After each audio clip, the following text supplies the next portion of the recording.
We are going around the world in 80 days. Around the world? In 80 days? Precisely. Mon Dieu. Here I thought I had found peace, and now I am off to the ends of the earth. Suspect has boarded Mongolia. Bound for Suez. Please send arrest warrant to await him. I shall not lose sight of him.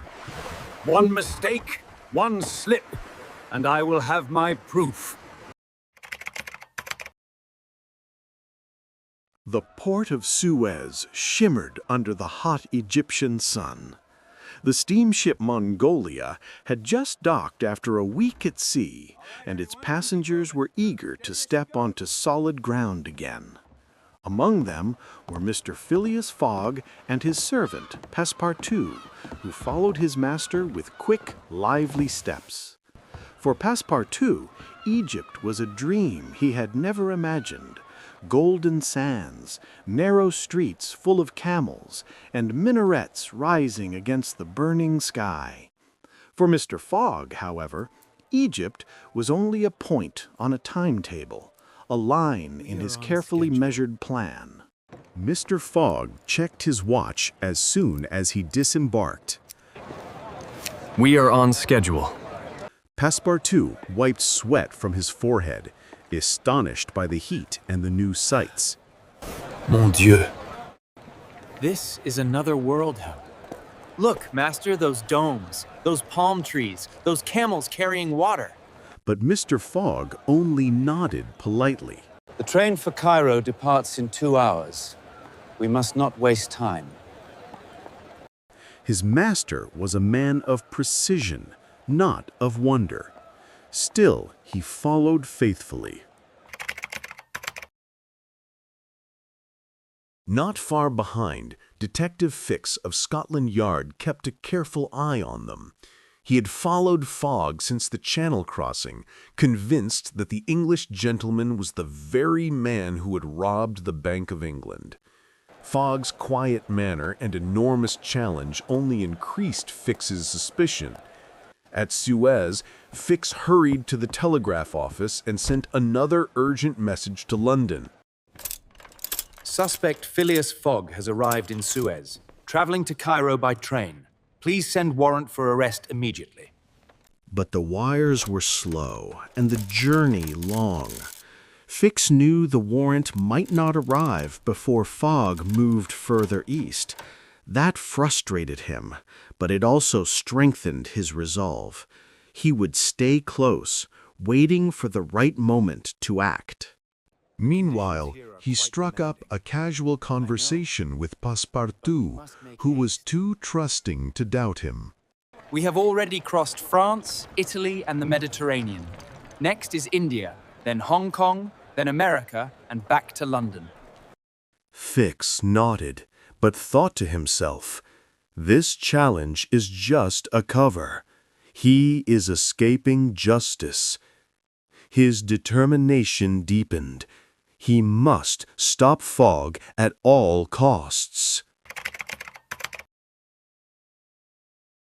The train to Cairo began its long journey through the desert. It was a curious mixture of European technology and ancient landscape. The iron tracks cut across golden sands, while the wind carried whispers of ancient caravans that had once crossed the same routes. Passepartout sat by the window, his eyes wide with delight. He pointed excitedly at every sight. Look, monsieur, Bedouins on horseback, and there a caravan of camels loaded with goods. This land is full of wonders. Mr. Fogg, on the other hand, sat upright in his seat, quietly reading his timetable and guidebook. His expression never changed. At exact intervals, he glanced at his watch, confirming the train's punctuality. After a while, Passepartout could not contain himself. Master, do you never feel amazed? This desert, this sun, it is unlike anything in England. The world is wide, Passepartout, but amazement does not help us arrive on time. Still, Passepartout smiled. He admired his master's discipline. even if he did not understand it.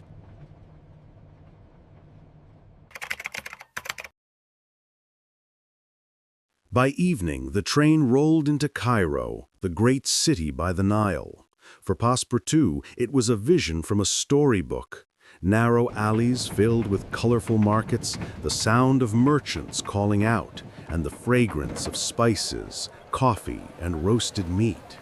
Donkeys and camels shared the streets with carriages. Magnificent.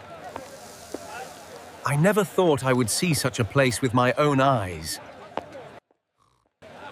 Mr. Fogg, however, moved with steady steps.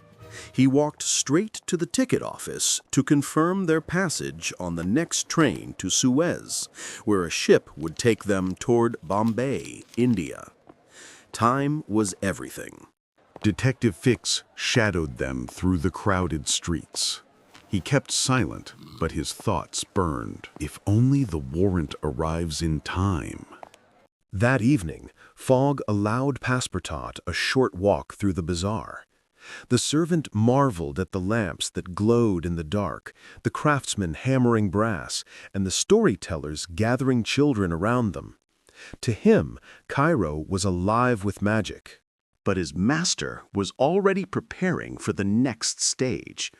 He calculated the hours, the distance, and the connections. We are still on schedule. If no delays occur, we will reach Bombay as planned. Passepartout nodded, though in his heart he wished for more time to explore. Still, he respected his master's mission. This was not a holiday. It was a race against time.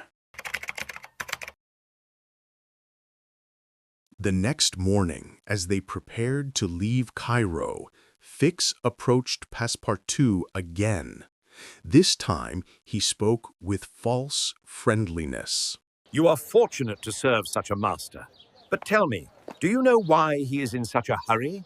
Why he risks so much money? Why, of course. He is a man of honor. He has made a challenge, and he will win it. You will see. Fix smiled, but thought, "The servant knows nothing. I must catch the master myself."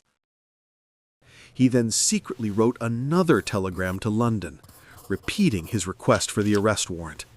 He was determined to delay Fogg in Egypt if possible. But Fogg's strict schedule left little chance.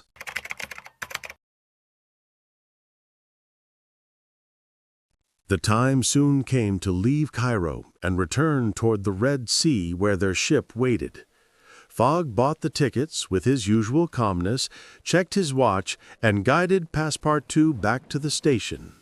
As the train pulled away, Passepartout leaned out of the window, waving at the city that had enchanted him. Goodbye, Cairo. Perhaps one day I shall return. Fogg closed his guidebook and said quietly, "Onward to India." Behind them, Fix followed, his determination stronger than ever. The great adventure was only beginning.